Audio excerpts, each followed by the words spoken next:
I, 30F, Kayla, have always had a complicated relationship with my older sister, Stephanie, 32F.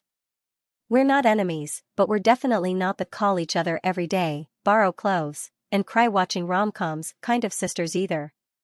Growing up, she was the golden child, honor roll, cheer captain, married at 25. I was not. Took longer to finish school. Bounced between jobs. Never quite fit the mold our mom, Tracy, 57F, set for us. But we coexisted. Barely. Until Stephanie got pregnant last year. Now, to be clear, I was happy for her. Genuinely. She and her husband Mark had been trying for a while, and when she finally announced the pregnancy, I hugged her, cried a little, and bought her a cool mom mug from Etsy. I showed up to the baby shower, helped fold the little onesies, made the cucumber sandwiches. I was involved enough. Then, about a month before the due date, Stephanie asked me to be the godmother. We were having brunch, just the two of us, which was already rare. She slid a tiny pink envelope across the table. Inside was a card that said, "Will you be my baby's fairy godmother?" in sparkly script. I blinked. Looked up. She was smiling, waiting for tears or something. But all I felt was dread. I asked, "You sure?" She laughed like I was joking. "Of course I'm sure. You're her aunt. It's perfect." Except it wasn't. I didn't say yes. I didn't say no. I said, "Let me think about it," which, apparently, was not the right answer. Let me back up for context. I've had a rough year. I got laid off in February, burned through my savings by May, and was barely scraping by doing freelance gigs and bartending at night. On top of that, I was dealing with some pretty heavy depression, the kind that makes you forget to eat, let alone plan for someone else's future. I was in no place to take on the kind of responsibility that comes with being a godparent. And while I understand that in a lot of families, especially ours, being Catholic and all, godparent is sometimes more symbolic than literal, I also know Stephanie. She's intense. Type A. The kind of person who would absolutely treat the godmother role as a second parent contract. I didn't want to say yes just to be polite and end up resenting the obligation. So I waited a few days. Thought it over. And then called her. I said, "I love you. I love your baby. But I can't be her godmother. Not right now. I'm not in a stable enough place, and I don't want to accept something that important unless I can actually show up for it." Silence. Then she said, "Wow. So you're just making this about you?" I said no, I was trying to be honest, which I thought she'd appreciate. She didn't. She hung up. The fallout was immediate. Mom called the next day, already in full crisis mode. "Kayla, what's wrong with you? How could you say no to your own sister?" I tried to explain, again, that it wasn't personal. That it wasn't about Stephanie, but about me not being in a place to say yes with integrity. That it would be worse to accept just to keep up appearances. Mom didn't care. "You embarrassed her. You made it a thing. What are people going to say when she has to explain why her own sister isn't the godmother? Oh no, the horror, what will the church ladies say?" It escalated quickly. Stephanie blocked me on social media. Mark unfollowed me on everything. I wasn't invited to the baptism. My mom still came over for coffee every other week, but she started dropping passive-aggressive gems like, "I hope I don't need a godmother when I'm in the nursing home, because you'll probably say it's not the right time." Super helpful. Eventually, I just backed off. I figured if Stephanie wanted space, she could have it. I didn't reach out. I sent a baby gift through Amazon. No response. Life went on. Or so I thought. 2 months later, I was at Trader Joe's when I ran into Jess, one of Stephanie's friends, who I barely knew beyond small talk at birthdays. She gave me this tight, uncomfortable smile and said, "Hey, did you hear about Chloe?" I blinked. "Who?" "The girl Stephanie asked to be godmother instead." "Oh. Right. No. What about her?" She winced. "She got arrested." Something about fraud, I think. It's all over Facebook. That night, I looked it up. Sure enough, Chloe, godmother replacement extraordinaire, had been charged with identity theft and credit card fraud. Mugshot. Court date. The whole 9 yards. I didn't feel happy, obviously. But there was definitely some irony there. Stephanie chose someone else. Someone who wasn't selfish. Someone who said yes, and turned out to be a literal felon. The next morning, my mom called. Her tone was different. Soft. Almost sweet. Hi, honey. I was just thinking, maybe we should revisit the godmother thing. It's not too late, you know.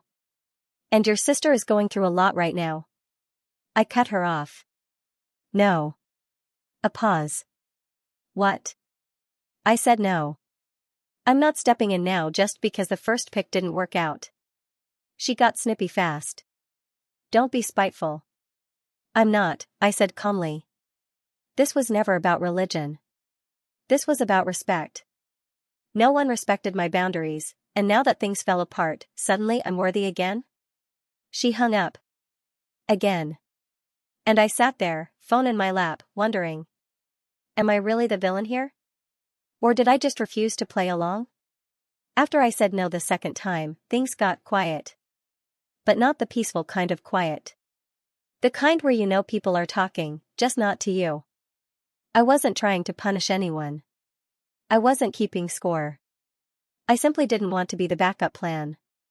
I didn't want to be treated like an afterthought, or worse, like the obvious replacement after a scandal blew up. It wasn't just disrespectful, it was humiliating. They didn't ask me because they trusted me.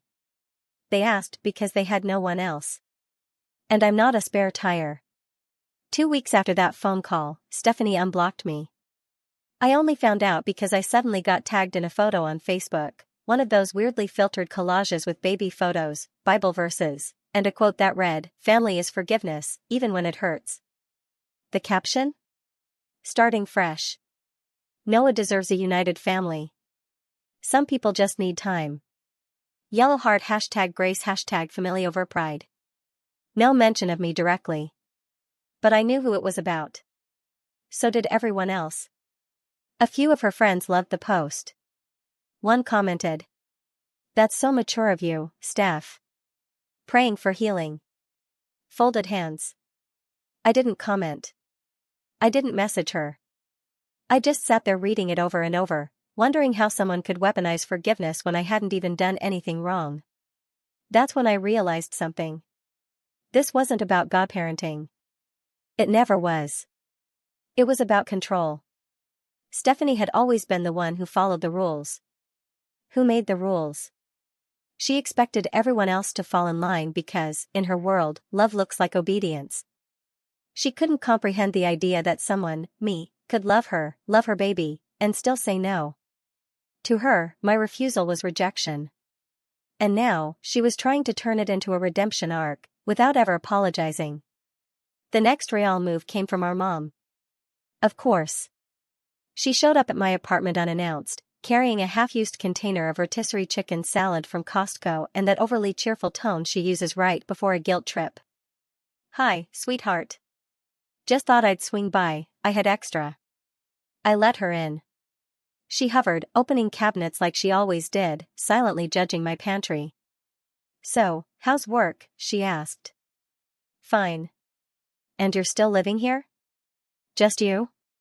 Yes, Mom. She sighed, sitting down across from me. You know, Stephanie's been very hurt. I bit my tongue. I'm aware.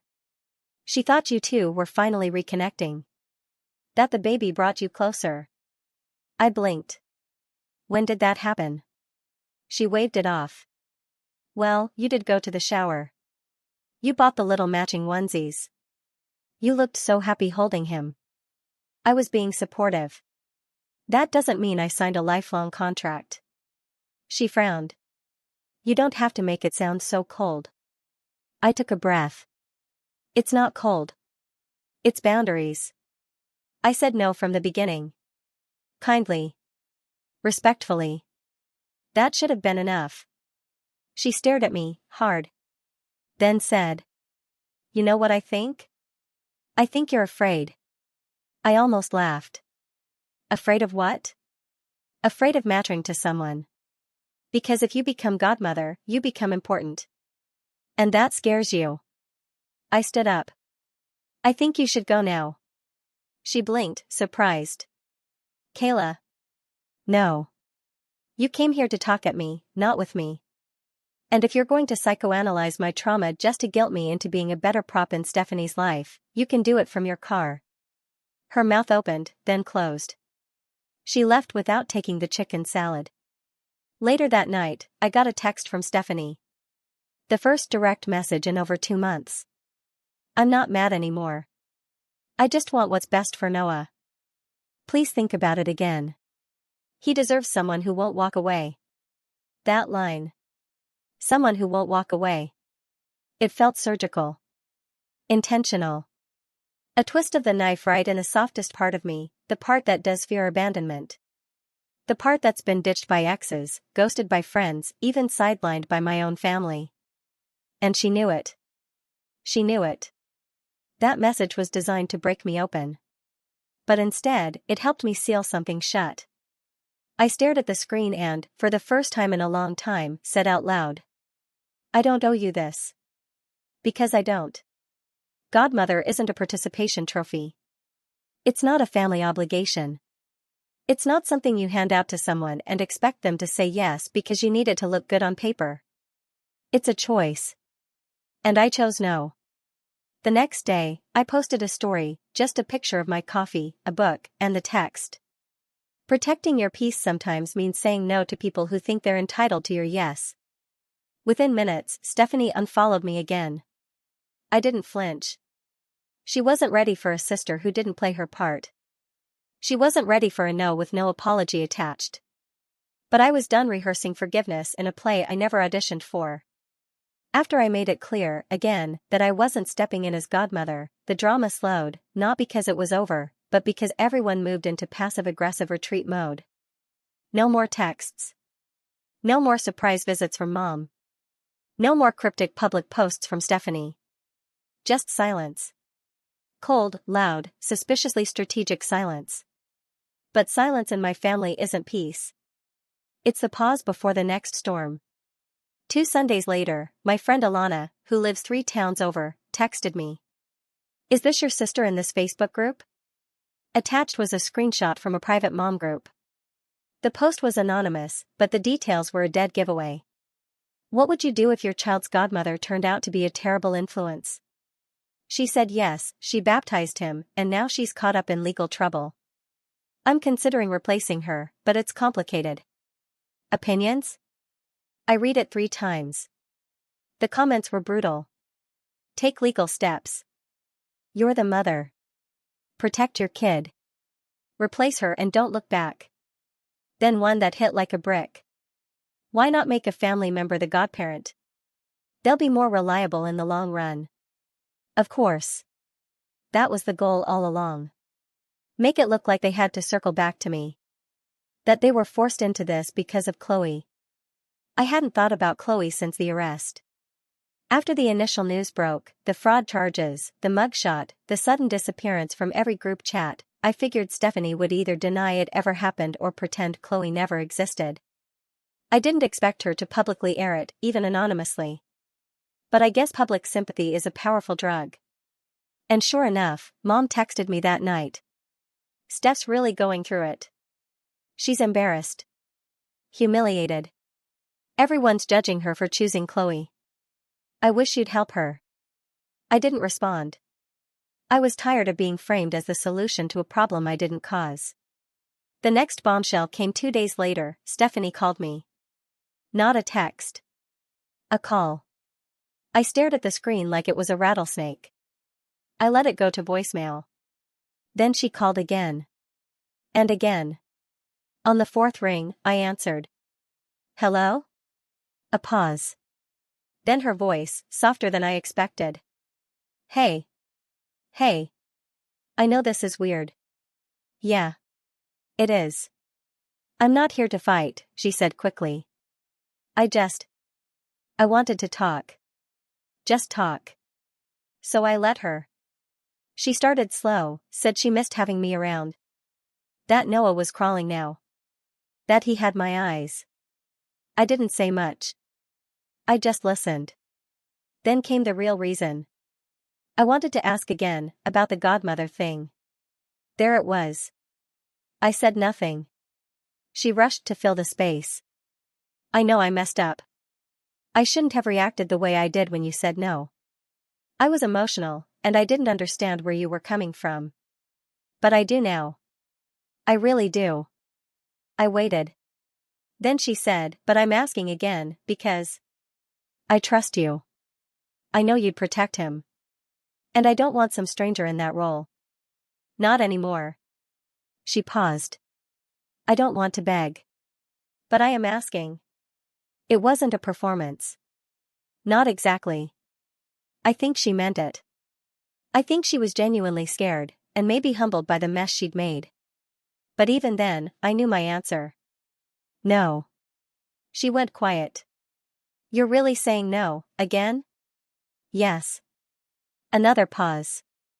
Then, why? I didn't raise my voice. I didn't cry. I just said. Because now it's not about religion. It's not even about responsibility. It's about respect. I said no before because I wasn't ready. You made that mean I didn't love you. You turned the whole family against me. And now that things didn't work out with Chloe, I'm good enough again? That's not how this works. I'm not your contingency plan. She sniffed like she might cry, but said nothing. I kept going. You don't get to punish me for saying no, then expect me to say yes out of guilt. I'm your sister. I'll always be in his life. But not because you need to save face. Not because your first choice fell apart. Still, no words from her. I'm not mad anymore, Steph. I've just outgrown this dynamic where I only matter when it's convenient for you. Finally, she said, okay. Not angry. Not bitter. Just quiet. Then she hung up. That was 2 weeks ago. I haven't heard from her since. I saw Noah's picture on Mom's Facebook the other day. They were celebrating his first tooth. The caption said, "My perfect grandson. Always surrounded by love, no matter what." No godmother was mentioned. Maybe they gave up on the whole idea. Maybe they found someone new. I don't know. And honestly, I don't need to know. Because I finally feel something I didn't expect, relief. Not because I won, there was nothing to win. But because for the first time in years, I stood up for myself without bending, without apologizing for taking up space, without saying yes just to keep the peace. And that matters more than any title ever could. By the time Thanksgiving rolled around, I had fully accepted my new role in the family, the one who refused to step up. Even though the dust had settled, I could feel it in every interaction, the weight of disappointment sitting in the room like a third guest no one had invited. It wasn't rage anymore. It was resentment. Dressed in politeness. Served with cranberry sauce. I didn't even want to go, honestly. But part of me thought maybe the holiday would smooth things over. Maybe Mom would be too busy basting the turkey to launch into another guilt trip. Maybe Stephanie would just smile at me like a sister again. Spoiler, she didn't. When I arrived, Mom opened the door with that tight, performance smile she uses when she's got an audience. "Oh good, you made it," she said, like I'd RSVP'd to a charity event instead of a family meal. Inside, everything looked picture perfect. Table set. Candles lit. Pumpkin rolls lined up like soldiers. Hallmark-level presentation. Stephanie was already there with Noah. He was in a tiny plaid shirt, babbling and kicking his feet while Mark held him. I smiled at the baby. I really did. I waved, made the "who's the big boy" face. He laughed, of course. Babies don't hold grudges. Stephanie didn't say a word to me. Not a hi. Not even a glance. Mom picked up the slack. Hovered. Pushed wine into my hand. Asked me questions just loud enough to seem supportive. "How's work going, sweetheart?" still living in that little apartment? Anyone special in your life yet? Translation: Are you still floundering while your sister has a husband, a baby, and matching furniture? Then came the moment. We were all sitting down to eat. Plates filled. Music low. Wine flowing. And Mom, in her never-ending talent for drama disguised as warmth, stood to make a toast. She raised her glass and said, "I just want to say how thankful I am for family. For my beautiful daughters. For second chances. And for the people who never hesitate to be there when they're needed most." She looked directly at me on that last line. I smiled tightly. Stephanie smirked into her mashed potatoes. That was the moment I realized they weren't just mad that I'd said no. They were keeping score. After dinner, I helped wash dishes. Mostly to escape. Mom joined me in the kitchen, humming like we were best friends again. Then she dropped the line, casually, like it was a compliment. "I think Stephanie's finally accepted that you're not ready for big responsibilities. It's probably for the best." I froze. Plate in hand. "Excuse me?" She kept rinsing. "It's just, not everyone is cut out for that kind of role. And you've always been a little more free-spirited. You know?" "Mom," I said, setting the plate down. "You're not going to passive-aggressively shame me in the same kitchen where I just cleaned up your gravy explosion." She blinked, then laughed like I was joking. "I'm not shaming you, honey. I'm acknowledging your limits. That's maturity." It hit me, then, the problem wasn't that I'd said no. It's that they needed me to be the unstable one. Because if I was the unreliable, selfish, flaky younger sister, then Stephanie's reaction made sense. Then Mom's favoritism was justified. Then no one had to confront the fact that I set a boundary they couldn't handle. So instead, they rewrote the story. I was immature. I was afraid. I was not ready. That way, they got to keep their narrative, the one where I was always the one who couldn't quite measure up. And I was done letting them tell it. I left early that night. Didn't make a scene. Didn't slam a door. Just packed up my leftovers, kissed Noah on the forehead, and said I wasn't feeling well. I didn't get a text from either of them afterward. Not even a "get home safe." And honestly, that silence felt better than the fake smiles. A week later, my Aunt Margie called. She's my dad's sister. She's not close with my mom, which is probably why she's one of the only family members who still talks to me like a human. "Can I ask you something?" she said. "Did Stephanie really ask you to be godmother again?" I blinked. "Yeah. She did." "Why?" "Well, she's telling people you begged for another chance and then bailed again." I nearly dropped my phone. "She what?" "She said you reached out after Chloe got arrested, said you felt guilty, and then changed your mind last minute. Told everyone she was heartbroken all over again." I couldn't breathe. That never happened. "I have the texts." "She reached out." "She asked." I said no, once. Respectfully. Then she asked again. And I said no, again. Aunt Margie sighed. "Yeah, I figured. Just wanted to give you a heads up." So now, I wasn't just the selfish sister. I was the manipulative one. They had rewritten the story again. And the best part? It didn't even make me mad anymore. It made me certain. Certain that I was never going to win in their version of the truth. Certain that saying no, every time, had been the right choice. And certain that no matter how many times they changed the narrative, I knew what actually happened. And so did they. A month after Thanksgiving, I got an invitation in the mail. A real one, embossed, with gold trim and everything. My name written in cursive. A return address from Stephanie and Mark. It was an invitation to Noah's first birthday party. The card said, "Join us as we celebrate our beautiful boy's first year of life. Surrounded by love, laughter, and family, always." Tucked inside, there was a little quote printed on decorative cardstock. "Family isn't about perfection. It's about showing up, even when it's hard." Another message. A dig, really. Because that's what all of this had become, not just a grudge over a godparent decision, but a never-ending stream of indirect jabs, cryptic commentary, and guilt disguised as moral high ground. I stared at the invitation for a long time. Then I threw it out. No text. No RSVP. No guilt. Because here's the truth, I'm done being the shadow version of myself just to make other people comfortable. Growing up, I was always the emotional one. The inconsistent one. The one who could have been great if she just got her act together. That label stuck to me like dried glue, and they used it every chance they could. Every mistake I made was confirmation. Every boundary I set was defiance.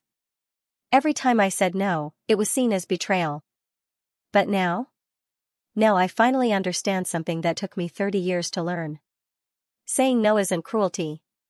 Saying yes, when you don't mean it, is. If I'd accepted the godmother role out of guilt, or worse, pity, I would have resented it. I would have been distracted by the drama, weighed down by the politics, constantly trying to prove I was enough after already being framed as not. That wouldn't have been love. It would have been performance. And I'm done performing. My mom hasn't spoken to me since Christmas. She texted a group photo of the family by the tree, Stephanie, Mark, Noah, Grandma, and left my name out of the caption. No, we missed you. No, hope you're doing well. Just silence. And you know what? I'm okay.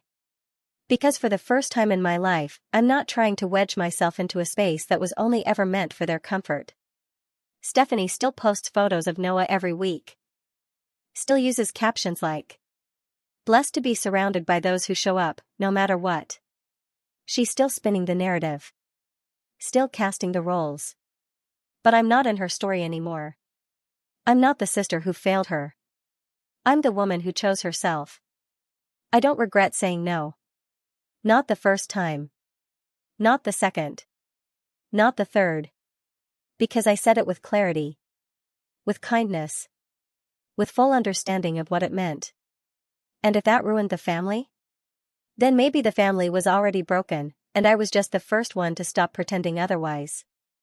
A few days ago, I bumped into a friend of Stephanie's, Rachel, at a bookstore. She gave me a long look and finally said, "I think you did the right thing." I blinked. Seriously? She nodded. Everyone's scared of your mom and Stephanie. They control the narrative, and people fall in line. But you said no. You set the first boundary. And honestly? Some of us envied that. That hit harder than I expected. Because I'd spent months wondering if I was the selfish one. The dramatic one. The sister who couldn't just smile, nod, and say yes. But maybe, just maybe, I was the one who finally broke the cycle. And if that makes me the villain in their version? Fine. Because in mine, I'm finally the main character.